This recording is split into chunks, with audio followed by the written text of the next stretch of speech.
Yo, what's good, y'all, man? We got Batman and Batgirl upset fans. You know what I'm saying? We got Scooby Prequel.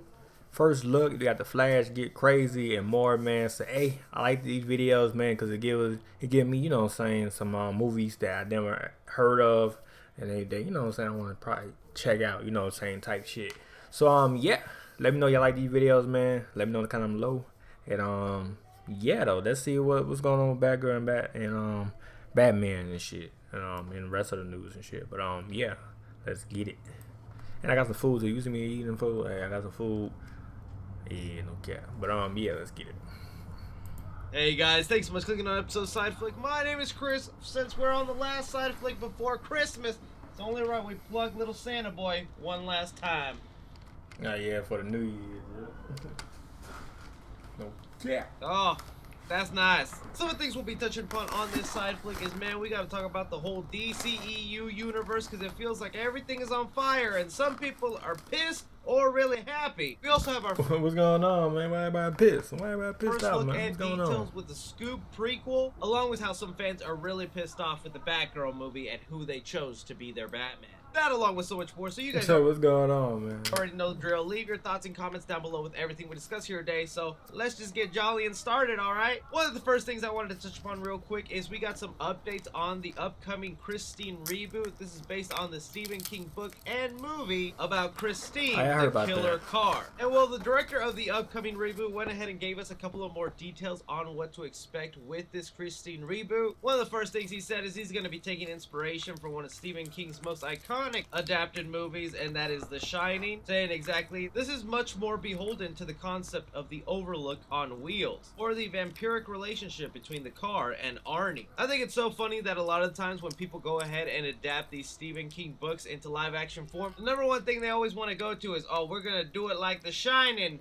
except with a car that kills people. And you know, laugh all you want about it, I still think that concept has a lot of merit and could be really interesting in the modern age with smart cars. Like, I totally bet they're gonna make it some sort of AI car. Oh, like Tesla and shit. Come to life, you know like a damn Tesla trying to kill you. Yeah, if I was saying like a Tesla.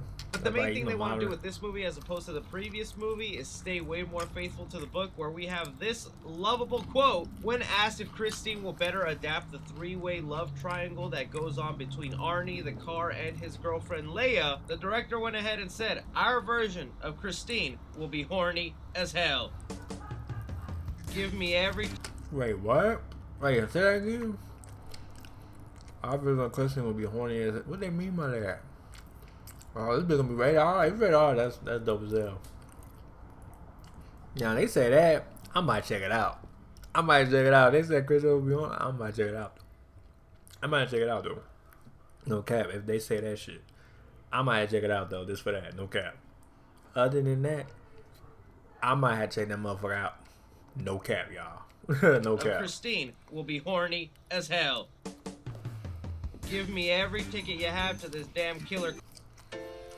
Create a coffee masterpiece with Keurig's new smart brewer with Brew ID. Brew ID car movie.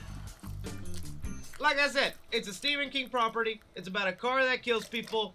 I'm gonna be there. What do you guys think? Touching upon something small real quick. You're gonna be there because they say that shit, no cap. Quick, but still hurt me as hell. We haven't had to deal with this in a while. Is a delayed movie. And well, we just got that here for the upcoming John Wick Chapter 4. This movie was originally set to release in May 2022, but then out of nowhere, Lionsgate went ahead and released a little clip of the movie, going ahead and letting us know that now it'll be coming out a whole year later, March 24th of 2022. Oh yeah, they showed like a little, like a little tease. And it shows like, yep, 2023. I forgot it's in May or March, something like that. Well, they give a date. I don't think it's a date yet. They gave us like the year and shit. So yeah, I've got to wait another. Well, the year about to be over with, so yeah, another year. Yeah. 2023. And man, that really sucks, because if there was one thing I was thinking about when watching Keanu Reeves in the latest Matrix movie, I was like, damn, I really like seeing him as John Wick nowadays. And with the way that third film ended and how crazy it got, I'm honestly at the point where I'm thinking, Is John Wick 4 about to jump the shark and just take this franchise to a very wild, crazy direction? I'm really starting to think that John Wick 4 is going to be a very vital movie in the franchise that might either make or break it, or like I was saying, they could jump the shark with the franchise or keep going on with quality. How are you guys feeling about John Wick 4 being delayed an entire year? Talking about something here that I thought I would never be excited for, but heck, here I am. You guys might have remembered the animated SCOOB movie that Warner Brothers made. Ain't gonna lie, great movie though, no cap. Great movie. That I was super excited for. I thought was a great idea for the Scooby-Doo franchise. Make it animated. You can do a lot of things. And then when I saw the movie, it was Warner Brothers' poor attempt at creating a cinematic universe with all their Hanna-Barbera characters. It really did not have anything that I loved about the Wait, what? It was good for me though. Scooby-Doo franchise in this film. It also sucked that this is one of those movies that got hit early on in the pandemic, so it didn't even get a theatrical release. It had to be stuck with being released on POV, where people had to pay like $30 to see the movie. But it looks like the film did a good enough job, because they're going on ahead with a sequel that's actually a prequel, and that's where you have my attention right there. The plot synopsis for this movie goes as: to celebrate Scooby-Doo's first Christmas, 10-year-old Shaggy and the gang take him to a holiday-themed resort owned by Fred's favorite uncle, Ned. When the park is beset by a ghostly haunting, the kids must solve a 40-year-old mystery to save the resort and show Scooby the true meaning of Christmas. And right there, you have me sold on this franchise. I am gonna be watching that movie day one, because that was so basically like a Christmas thing then. The best part of the SCOOB movie is the little flashbacks to where they were kids in their first Halloween, and you Oh, so basically like they're going back in time pretty much. Okay, when they first, okay. really got the vibes of that old Scooby-Doo nostalgia. You like them solving a mystery, them just going ahead and doing what they do best, instead of whatever the rest of the movie SCOOB was. The only part that does suck is that it's going straight to HBO Max instead of theaters, but this is still a theatrical quality movie, because we have here. I mean, it's good. I mean, yeah, but who will see this on theaters though? You know what I mean? Like, who will actually see this on theaters though? Not me though, but who actually, you know what I mean? I'm just, you gotta think of other people though. You feel me, man? I won't. You feel me? I like keep it on. I won't. I watch my HBO Max. Just watching at home and shit, you know, real shit. But yeah. A crew member involved with the movie go ahead and give us a little bit more detail, saying yes, it's the kids, but the movie showed Scooby's first Halloween. This is Scooby's first Christmas. Guess what? There's a mystery. Oh, okay. This is a theatrical quality movie, but it's more traditional than the last one. I would say the so they made like kind of like almost like a movie, but okay, I see. Scale is more intimate, but with a greater emphasis on the mystery. So expect the monsters and effects to be next level. This is a full-blown theatrical quality feature. So this isn't just some random made for HBO Max. Yeah, there's like, you know what I'm saying, like, you know how they do it. They just put HBO Max in there, just, you know, basically, I ain't gonna lie, well, some of them movies on HBO Max be not throwaways, they be actually good movies or shows, whatever, you know what I mean, but some of them do be throwaways, they just, because, you know, they just throw it away and let, you know, whoever watch it. But some of them do be good, you know what I'm saying? No cap. But yeah. Throwaway Scooby-Doo movie. This is a theatrical quality movie of Scooby-Doo and the kids. If you are someone who grew up watching a pup named Scooby-Doo, I think you should be excited as hell for this, because that's essentially what they're giving us here. So yes, Scooby-Doo doing Scooby-Doo classic things, I'm gonna be there. How are you guys feeling about this Scooby-Doo prequel? Alright, now moving on to the DC EU universe, because oh my god, fans are going crazy and things are on fire right now. Let's talk about the one part of this DC extended universe that right now everyone seems to be okay with and loving and giving a chance, and that is of course Robert Pattinson's The Batman. A couple of updates that we have concerning Robert Pattinson's The Batman is, one, we're getting new reports that another trailer is set to come in the next couple of weeks. Oh, okay. It could be here by New Year's. It is okay. Can't wait for that shit. Okay. Odd though that they're saying this will be a theatrical only trailer, so I wonder how much new footage they'll show and this thing. Wait, Warner Bros. This new Batman trailer in cinemas. But that bitch gonna be linked out anyway. That's the thing, I don't understand why they do that, because it's gonna get leaked out.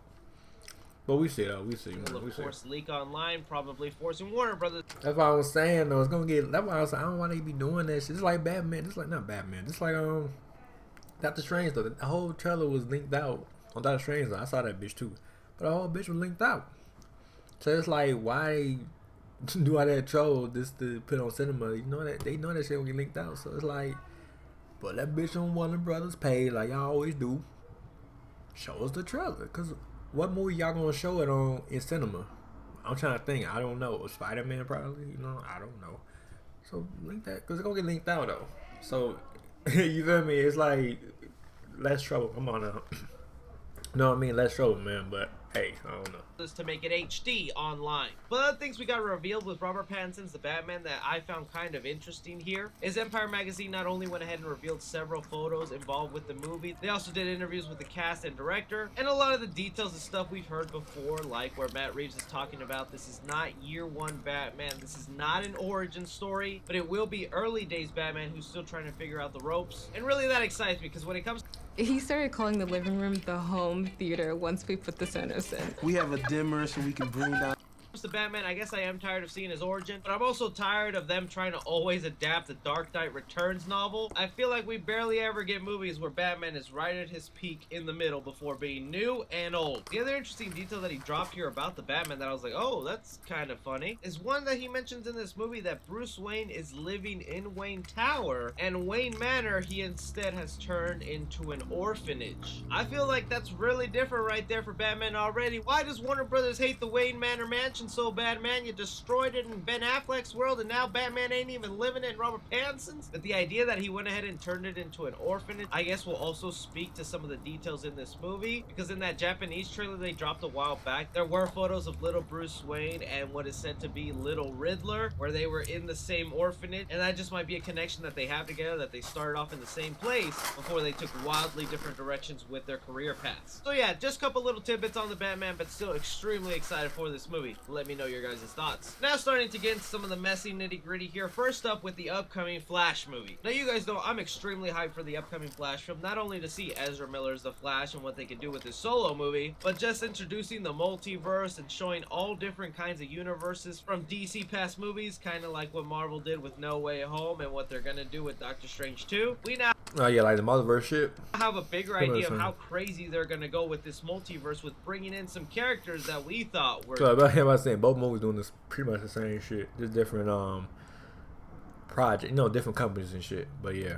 Dead. In an official Warner Brothers press release with some of the cast members involved in The Flash, they have listed Michael Shannon and Antia Tarak. Well, yeah, I heard he supposed to come back. The person, you know what I'm saying, from Man of Steel. But I don't know yet, but that's what I heard.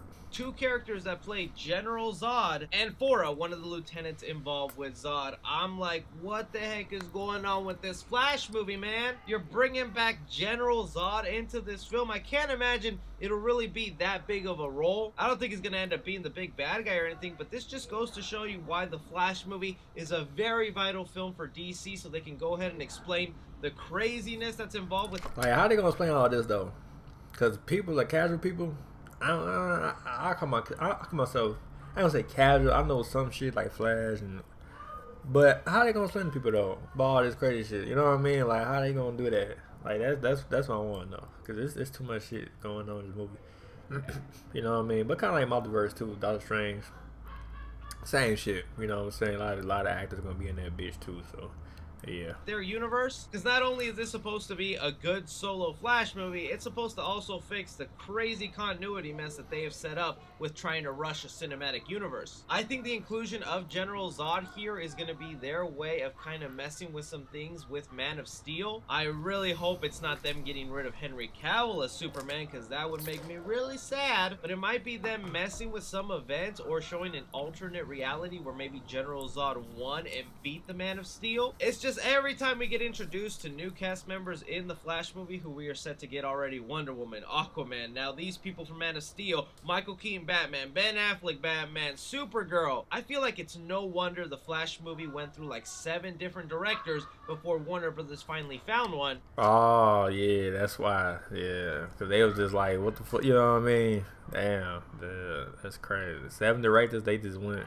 Now they finally got one. Damn, that's crazy though. Because this movie is just too crazy and Warner Brothers has no idea what they're doing sometimes. I have faith that the movie will turn out good. I like the creative. Yeah, I mean, it's the Flash. I mean, I said I want the Flash movie to be good, so I mean, I hope so. team behind it. I Hope even so. like the footage that they showed us so far at DC Fandom, so I'm gonna stay optimistic. But man, what do you guys think of General Zod being in this? But speaking about the thing that most DC fans are currently mad about and are going ahead and trying to boycott Warner Brothers and HBO Max, is we finally have the confirmation with their upcoming Batgirl movie is who will be the Batman for that Batgirl, and it will be Michael Keaton Batman. I mean, what's wrong with Michael Keaton? What's going on with Michael Keaton, though? We even had Leslie Grace herself take to Twitter and welcome Michael Keaton, so we know it's happening. And this should just be really confusing to a lot of comic book fans because we already had officially confirmed J.K. Simmons as Commissioner Gordon returning to the DC Universe to be the father of Batgirl. And we all know that his Commissioner Gordon belongs to Ben Affleck, but now the movie has confirmed Michael Keaton will be Batman instead of Ben Affleck. You can see why some people are pissed. And look, I'm gonna look at both sides here. Is this confusing as hell and makes no sense? Heck yeah. This is something that's going to be explained through the Flash movie and why Michael Keaton is now seeming to be the main Batman in the DCEU. So I understand the frustration and hate that some comic book fans are having right now, especially if you love Ben Affleck and the Snyder Universe. I get it. It seems kind of wrong of them to replace Ben Affleck's Batman with Michael Keaton. But on the other side of that, Ben Affleck has been very clear over the past couple of years. Yeah, he said he didn't want to be Batman no more. He said it clear. I mean, he said it, but he still be joining the motherfuckers. But I mean, he said it, so it's like, get mad at him. That he's just done playing Batman. They managed to get him to agree to show up in the upcoming Flash movie, which yeah, that's what I'm saying. found out he only filmed for like a week, and it was up in the air what his role was in that movie. And now it seems like it is gonna be his retirement, his swan song. Whatever happens in the Flash movie, it's gonna go ahead and retire the Ben Affleck character, where we just see him Batmobile off into the distance and Michael Keaton to take his place. So to me, this is just Warner Brothers' weird way to have a Batman involved in the DCEU, since Ben Affleck doesn't want to do that. He even recently said in an interview that he's done doing IP movies, and what he means by that is big blockbuster films based on existing characters like Batman. So I don't see how a lot of people can be upset that Ben Affleck Batman is no longer the main DCEU Batman when Ben Affleck himself doesn't want to put the cape and cowl on anymore, and this is what Warner Brothers has to do to make up for it. Maybe I'm a little biased because I grew up on Michael Keaton Batman and he's just my personal favorite Batman through nostalgia, so I'm kind of excited to see him be the one to train Batgirl. But man, am I really curious to hear the explanation and how that's even gonna make sense. It's honestly too crazy for me, but I'm gonna need your guys' opinion. What do you think of Michael Keaton now kind of being the main Batman of the DCEU? If you're asking about Robert Pattinson, he's gonna be in his own universe and not connected at all to this hoopla. But that's all the movie news we currently got going on right now, guys. I want to thank you so much for taking time out of your day to watch this video and hear me talk some movies. I hope everyone out there has a happy holiday, whether you're celebrating Christmas or not. Just be sure to stay safe out there. I love your guys' faces. Don't forget to like, subscribe, follow me on Twitter at 3C Films or on TikTok at 3C Films. But as always, I'm Chris. Take care. But yeah though, man, let me know what y'all think. Let me know in the comment down below. But yeah, I'm out, y'all, man. And yeah, like and sub my channel. Peace.